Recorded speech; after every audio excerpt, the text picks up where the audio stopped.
Assalamualaikum warahmatullahi wabarakatuh. Perkenalkan, nama saya Apoteker Cesario Tesa Priantoro, S.Pharm, M.Pharm Clean. Saya dosen di Home Base S1 Keperawatan di ITKM Widya Cipta Husada. Saya di prodi ini mengampu mata kuliah farmakologi keperawatan. Di perguruan tinggi ini saya tidak hanya mengajar di S1 Keperawatan, saya juga mengajar di kebidanan untuk mata kuliah farmakologi kebidanan. Kemudian di RMIK saya mengajar farmakologi rekam medis. Kemudian di S1 Ilmu Gizi saya juga mengajar farmakologi dan interaksi zat gizi. Dan untuk pada kali ini saya akan mempresentasikan salah satu mata kuliah yang saya ampu, yaitu farmakologi keperawatan. Di mata kuliah ini deskripsinya membahas tentang konsep farmakologi dalam keperawatan dan dampak obat-obat terhadap sistem tubuh sebagai landasan dalam mempelajari ilmu-ilmu lanjutan dan ilmu lanjutan atau keahlian di atasnya. Di capaian pembelajaran yang diharapkan dari mata kuliah ini, mahasiswa diharapkan satu, mampu untuk menjelaskan aspek legal dari pengeliliaan obat oleh perawat. Kemudian kedua, mampu menyimpulkan perbedaan klasifikasi penggolongan obat berdasarkan aktivitas spesifiknya. Kemudian mahasiswa mampu untuk menjelaskan konsep dasar farmakokinetika dan farmakodinamik sebagai dasar untuk mempelajari ilmu farmakologi. Kemudian mahasiswa harus mampu untuk menjelaskan indikasi, kontraindikasi, kemudian efek samping dan interaksi obat. Kemudian mahasiswa juga mampu untuk menjelaskan tentang toksikologi obat. Di bahan kajian dalam mata kuliah ya farmakologi keperawatan ini terdiri dari pertama penggolongan obat-obatan, kemudian konsep dasar farmakodinamik dan farmakokinetik, kemudian ada indikasi dan kontraindikasi, efek samping obat dan interaksi obat, kemudian juga ada cara pemberian obat dan perhitungan dosis, kemudian ada toksikologi obat. Kemudian di pertemuan 8 ke atas setelah UTS itu ada sistem saraf, sistem obat-obat di sistem saraf, kemudian ada obat-obat di sistem pernafasan, kemudian ada obat di sistem kardiovaskular, kemudian obat-obatan di sistem pencernaan, kemudian di sistem endokrin, dan untuk metode pembelajaran yang saya gunakan ini terdiri dari metode ceramah. Yang metode ceramah ini saya gunakan untuk dasar-dasar pengenalan materi di farmakologi dan dasar-dasar pengenalan obat. Kemudian di mata kuliah ini karena terdiri dari bobotnya 2 SKS dengan 1 teori dan 1 praktikum, di sini juga ada praktikum di mana di praktikumnya terdiri dari aplikasi penggunaan obat tetes mata, tetes telinga, kemudian salep mata, kemudian untuk injeksi tidak ada di mata kuliah ini, tapi di mata kuliah keperawatan dasar. Kemudian untuk metode lainnya selain menggunakan ceramah dan praktek, saya juga menggunakan small group discussion yang saya gunakan untuk materi rute-rute pemberian obat. Jadi untuk rute-rute pemberian obat ini mahasiswa saya kelompokkan berdasarkan rute-rute pemberian obat seperti intravena, intramuskular, subkutan dan peroral, di mana nanti masing-masing grup ini akan menjelaskan mempelajari tentang kelebihan dan kekurangan dari masing-masing rute dan membandingkan dengan rute atau dari kelompok-kelompok lain mana sih yang bisa digunakan untuk pada beberapa kasus-kasus tertentu. Kemudian lebih lanjut di mata kuliah ini juga kemarin saya coba untuk menerapkan metode case study. Saya berikan di pertemuan terakhir, tujuannya untuk bisa menggabungkan antara teori ini dengan teori yang ada di lapangan supaya lebih aplikatif, sehingga di mahasiswa kompetensinya lebih didapat, seperti itu. Pada pertemuan hari ini kita akan membahas tentang konsep farmakokinetik dan farmakodinamik. Nah, sebelum kita bahas ini, kita sedikit diskusi. Mungkin dari adik-adik semua pernah menggunakan obat ya. Menggunakan obat baik ketika adik-adik mengalami sakit, kemudian terasa sakit yang tidak mengenakan. Kira-kira pernah mengalami nggak menggunakan obat itu tapi tidak sembuh? Pernah mengkonsumsi obat tapi nggak sembuh? Ya, bilang cuma sementara, habis itu kembali lagi. Kira-kira kenapa? Ada dari temannya yang bisa menjelaskan? Padahal obat yang dibeli adalah obat asli ya, dibeli di apotek, mungkin ya dibeli di apotek. Sesuai anjurannya juga nggak Pak diminumnya? Sesuai.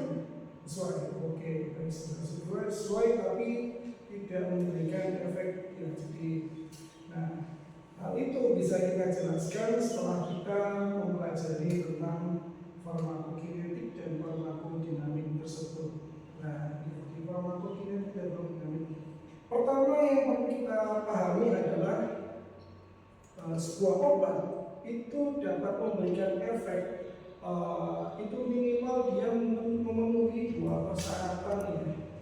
Yang pertama, dia harus obatnya itu harus bertemu dengan reseptor, dan kontak antara obat dan reseptor itu jumlahnya juga harus memenuhi dari untuk yang dapat men-trigger dari reseptor tersebut, atau yang kita bahas itu adalah tentang konsentrasi obat. Jadi ada dua. Yang pertama adalah struktur obat itu dapat bertemu dengan reseptornya. Jadi selama ada interaksi reseptor sama obat, kemudian jumlahnya cukup untuk men-trigger dari sel target tersebut, maka obat tersebut bisa memberikan efek obat. Nah, oleh karenanya pemberian syarat untuk sebuah obat tadi bisa memberikan efek adalah si obat tersebut tadi ya, kita akan pelajari di farmakodinamik. Bagaimana kita membahas tentang interaksi antara obat dengan reseptor. Kemudian persyaratan yang kedua, jumlah konsentrasi, itu nanti kita bahas di farmakokinetik. Oleh karenanya dua cabang ilmu farmakologi, yaitu farmakodinamik dan farmakokinetik, ini menjadi dasar yang penting untuk mempelajari farmakologi. Untuk farmakokinetik sendiri, itu adalah ilmu yang penting tentang menjelaskan bagaimana tubuh memberikan efek terhadap obat ya. Jadi bagaimana tubuh itu memberikan efek kepada obat, mulai dari perjalanan, ibaratnya kayak perjalanan obat ya, dari pertama kali dia masuk, yaitu absorpsi, distribusi, metabolisme, dan hingga sampai keluar dari dalam tubuh, yaitu melalui ekskresi. Untuk dua jalur metabolisme dan ekskresi ini merupakan untuk pengeluaran. Absorpsi ini untuk masuk, distribusi ini untuk penyebaran di dalam tubuh. Itu farmakokinetik. Sedangkan farmakodinamik kebalikannya, yaitu tentang bagaimana obat itu mempengaruhi tubuh, atau kita bahas tentang kerja obat ya. Jadi bagaimana obat itu memberikan efek kepada tubuh bergantung dari struktur obat tersebut terhadap reseptor yang ditemui. Nah, ini bagian perjalanan yang menghubungkan antara farmakokinetik dengan farmakodinamik. Jadi diawali dari proses perskriterian atau proses pembuatan obat masuk ke dalam tubuh, itu kita bahas di farmakokinetik. Setelah masuk di dalam tubuh, ini akan memberikan efek. Nah, pada saat memberikan efek ini kita masuk di bahasan farmakodinamik. Farmakokinetik. Nah, farmakokinetik ini kurang lebih membahas tentang konsentrasi obat, ya. Jadi tentang jumlah yang akan men-trigger dari si reseptor tersebut. Kalau jumlahnya kurang, maka dia tidak bisa menghasilkan efek yang diinginkan. Contohnya seperti tadi, ya. Bisa di fase ini, bisa di farmakodinamik juga bisa kegagalan sebuah obat. Nah, kita bahas terlebih dahulu di sini. Nah, konsentrasi yang dimaksud itu sebenarnya adalah konsentrasi yang ada di dekat reseptor atau di jaringan seperti ini. Nah, ini adalah grafik hubungan antara konsentrasi obat di jaringan sama konsentrasi obat di dalam darah. Nah, karena kita tidak bisa mengukur konsentrasi obat di dalam jaringan karena terlalu masuk, ya sulit diambil sampel dari situ, maka yang bisa kita ambil adalah konsentrasi obat di dalam darah sebagai acuan.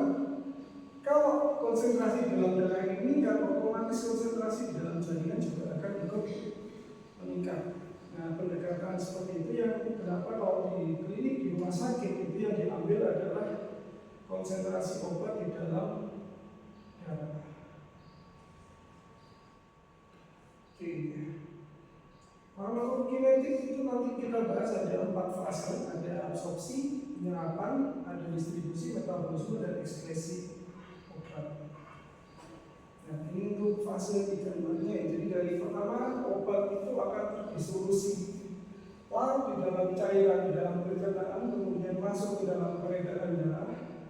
Nah, ini setelah fase absorpsi dilanjutkan oleh fase distribusi, di mana distribusi ini nanti meliputi ada di dalam darah, bisa berupa obat bebas, bisa berkaitan dengan protein, bisa dengan jaringan target atau yang tadi kita kenal untuk target reseptornya, bisa juga menumpuk pada jaringan yang lain.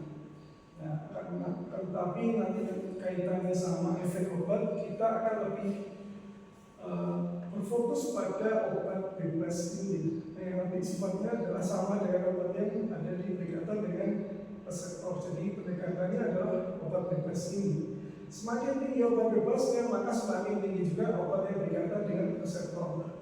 Nah, yang ini nanti akan menentukan apakah obat itu memberikan efek atau tidak. Bahkan mungkin kalau ini bergeser meningkat obat bebasnya, bisa menjadi risiko keracunan pada tubuh. Nah, kemarin sempat kita bahas filosofi obat bahwa obat itu adalah racun. Yang membedakan racun dengan obat adalah ketika kita bisa mengatur dosisnya. Dari fase distribusi kita masuk ke eliminasinya. Eliminasi bisa dibagi menjadi 2 melalui metabolisme sama ekskresi urin. Ini bisa melalui keringat, feses, cuma yang paling utama ada 2 organ, yaitu di metabolisme di liver sama ekskresi di urin. Walaupun di paru-paru bisa, di keringat juga bisa, tapi jumlahnya cukup kecil sehingga bisa diabaikan. Oke, untuk absorpsi sendiri nanti kita akan bahas tentang bioaktivitas dan bioequivalensi.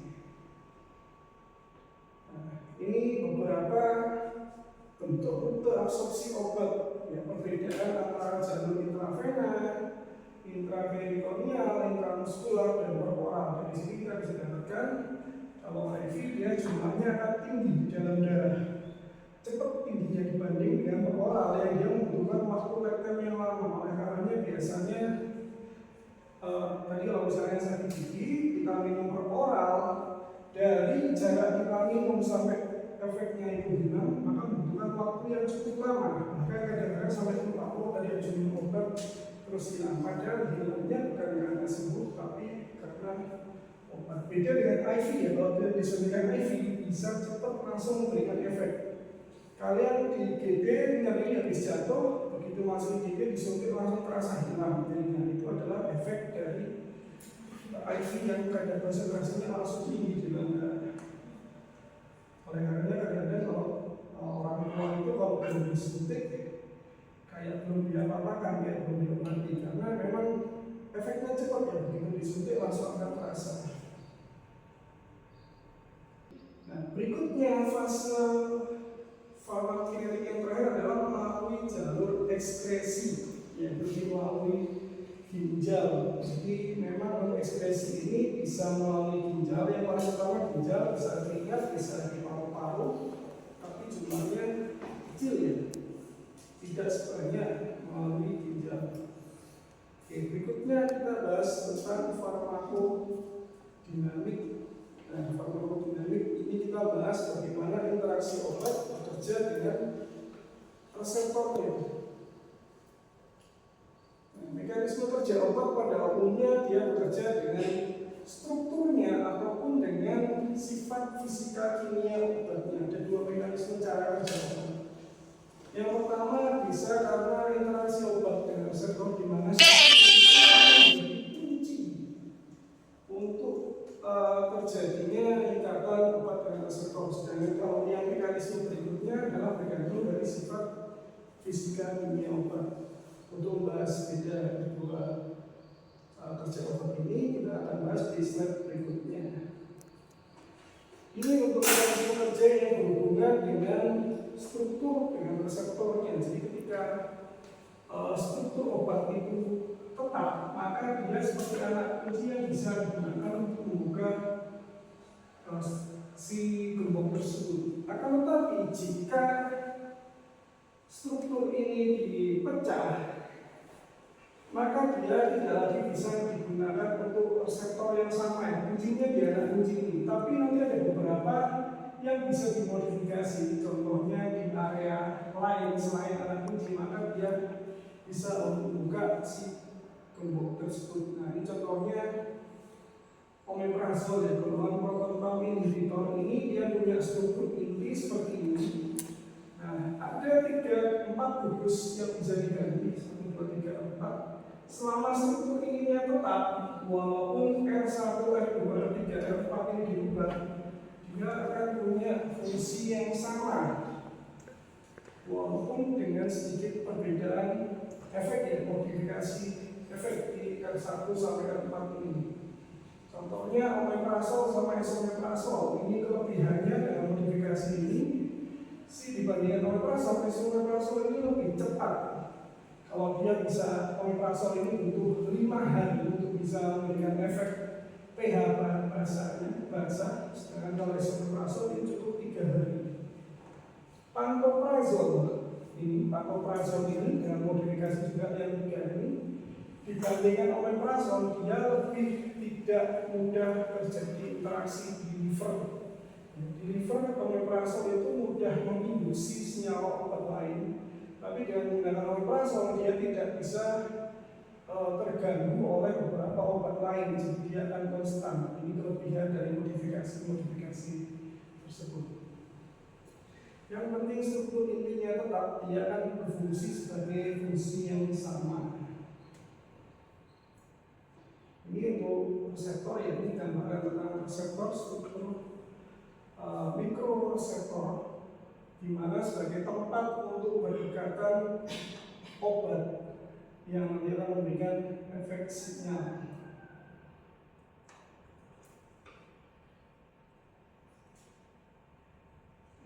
Di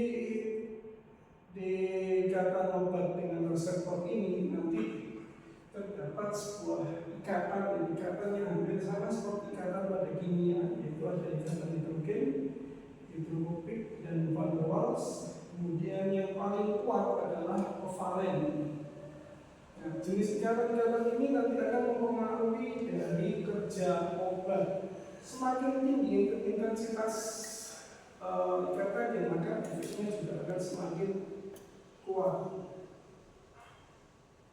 Nah, ini untuk yang obat yang bekerja dengan sifat fisika ini ya, beda dengan yang tadi. Kalau yang tadi dengan strukturnya, kalau dengan ini tidak memerlukan struktur yang sama. Jadi strukturnya boleh ganti-ganti, yang penting dia punya efek yang sama. Contoh Antasida ini ada golongan natrium bikarbonat isinya, ada juga yang amonium OH.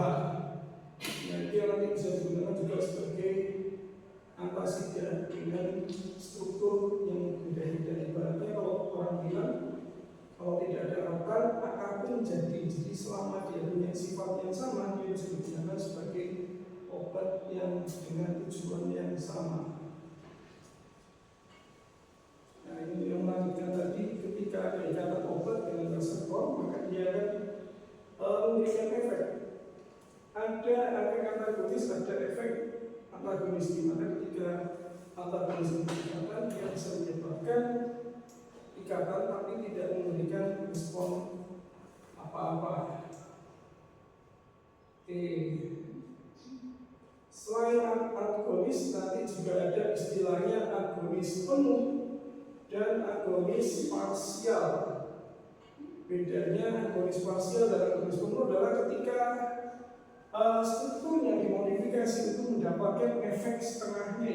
Ini terutama untuk beberapa obat yang memang punya efek samping tinggi. Contohnya adalah morfin.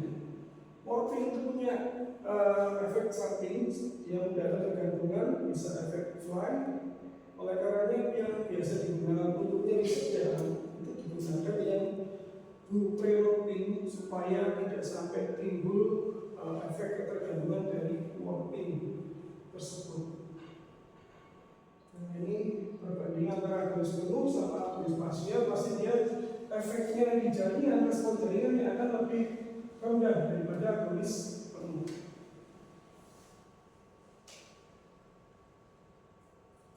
Antagonis tadi dibagi menjadi dua, ada antagonis fisiologik, ada antagonis reseptor.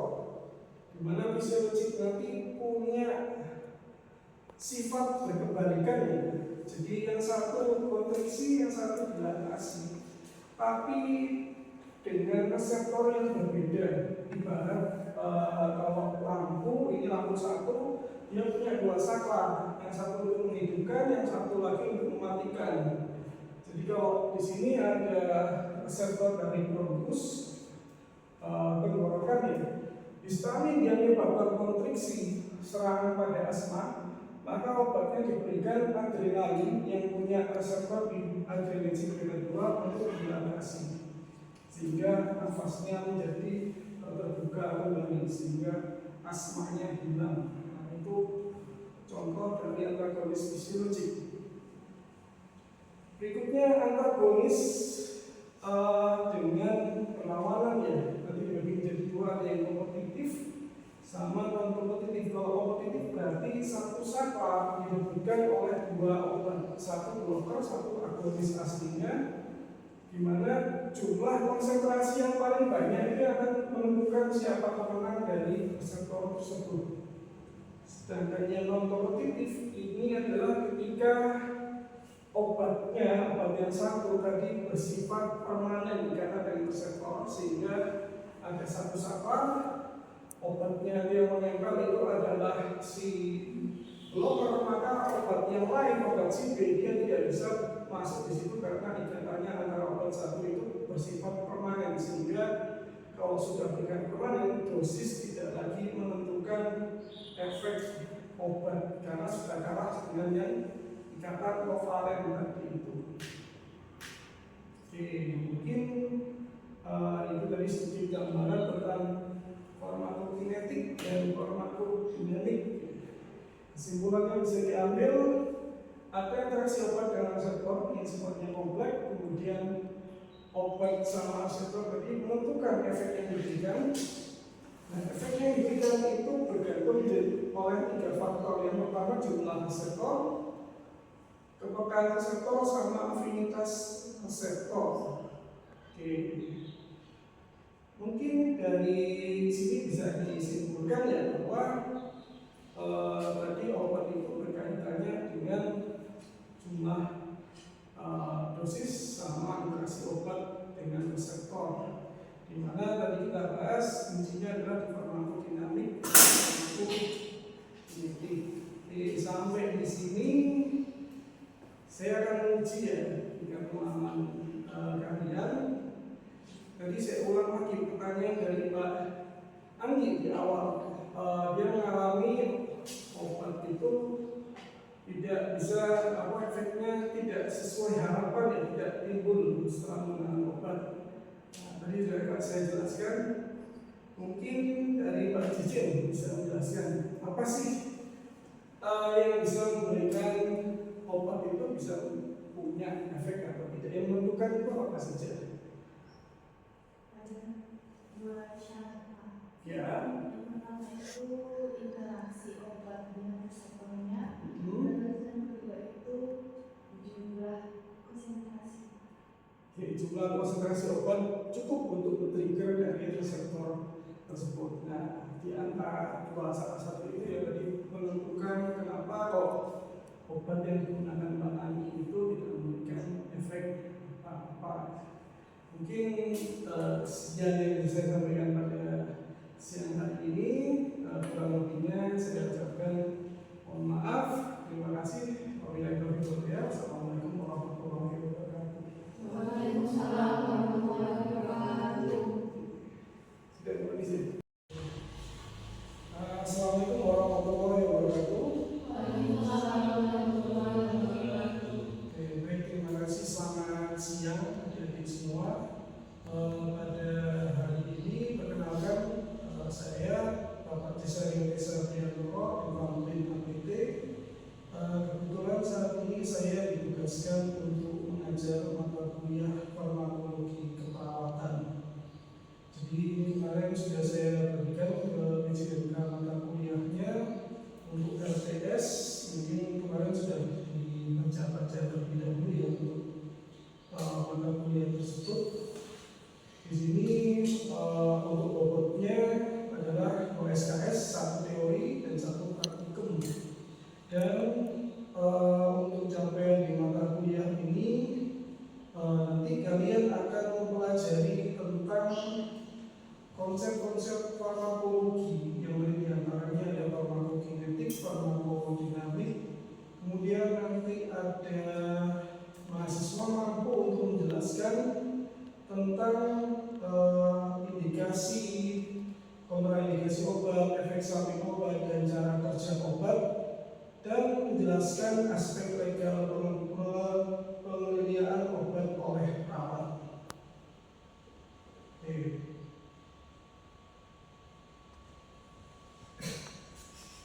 Untuk selanjutnya saya akan sedikit menampilkan gambaran pada saat perkuliahan yang ada di sesi setelah ini. Terima kasih. Kemudian untuk penilaian di sini saya melakukan penilaian mengikuti dari panduan akademik. Yang pertama untuk aspek penilaian yang pertama saya mengambil dari nilai kuis sebesar 5%. Jadi setiap awal pertemuan sebelum saya memulai perkuliahan, saya akan memberikan beberapa pertanyaan melalui Google Form yang nanti mereka akan isi. Jadi sehingga pada saat hadir kuliah tidak hanya mahasiswa datang duduk tapi sudah mempersiapkan membaca materi sebelum perkuliahan dibuka. Kemudian penilaian yang kedua saya menilai dari keaktifan sebesar 5% bobotnya, kemudian kehadiran sebesar 10%, kemudian aspek sikap, di mana aspek sikap ini sebagai keaktifan saya ambil sebesar 10%, kemudian tugas 10%, dari nilai praktikum saya ambil 30%, kemudian UTS sama UAS ini juga sama 30% totalnya, sehingga nanti didapatkan nilai kumulatif dari total keseluruhan nilai tersebut.